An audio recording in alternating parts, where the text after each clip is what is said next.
Et bonjour Arnaud, aujourd'hui c'est à toi que je pose la question. J'aimerais que tu me parles un petit peu de ce que Ruben Puentedura a nommé SAMR. Qu'est-ce que c'est? Salut Emmanuel. Alors aujourd'hui, oui, je suis content de vous présenter le modèle SAMR, puisque c'est vraiment le modèle de réussite d'intégration des outils numériques en classe. En fait, le modèle SAMR, il aide l'enseignant à comprendre qu'il faut absolument intégrer les technologies de l'information, mais sans mettre de technologie, ou en tout cas essayer d'oublier la technologie à tout prix. Le principal étant d'engager l'élève dans son apprentissage. Il faut le rendre actif. Alors sur le modèle SAMR, les lettres signifient substitution, augmentation, modification et redéfinition. Dans le modèle substitution, finalement, la technologie est utilisée pour faire la même tâche qu'avant. Il n'y a pas de changement vraiment important. L'élève, par exemple, va utiliser un traitement de texte et ne plus utiliser de crayon. Alors l'enseignant reste au cœur du dispositif d'intégration technologique.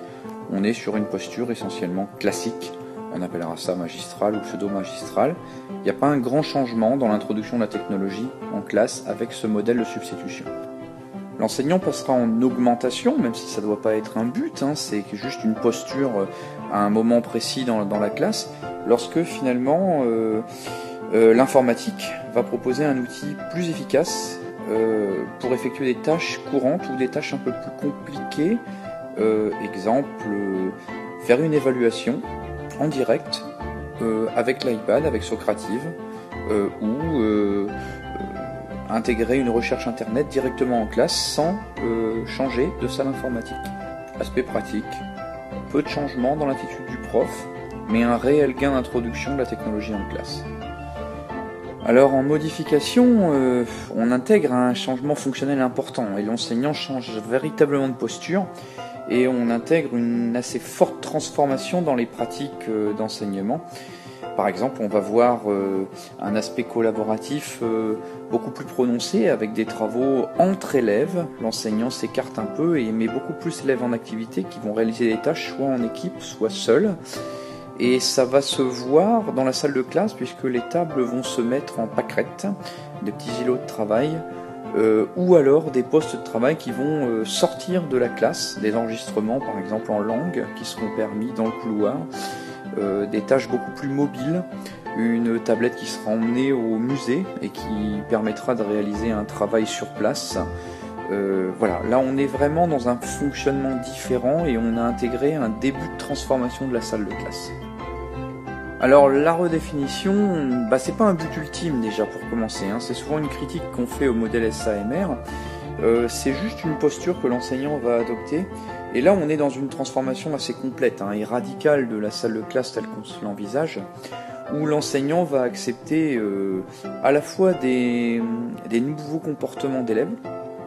Alors par exemple, le nouveau comportement d'élève va être celui qui consiste à laisser l'élève filmer un morceau du cours, se l'approprier, le commenter au travers d'un réseau social, par exemple avec la classe. Et ça, en dehors de la classe, et c'est vraiment le deuxième aspect de la redéfinition, l'enseignement va se faire à moitié en distance, à moitié en présentiel. On peut très bien, un bon exemple qu'on donne souvent, corriger une copie le week-end tout en chattant avec le groupe élève. L'application Moxtra le permet, et là vous êtes vraiment sur un travail commun de correction à un instant T, mais sur un lieu dématérialisé. Ça devient quelque chose de très nouveau, mais qui n'est pas forcément un but, qui s'intègre dans une démarche de classe. En résumé, ce modèle finalement utilise la technologie, mais n'est pas centré sur la technologie.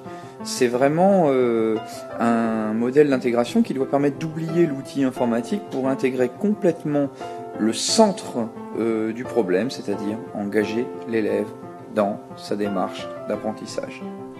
Voilà. Merci Emmanuel pour cet échange. À bientôt. Bon d'accord, donc maintenant au milieu de mon environnement ultra connecté, il faut que j'arrive à trouver une définition personnelle de ces 4 lettres. Merci beaucoup.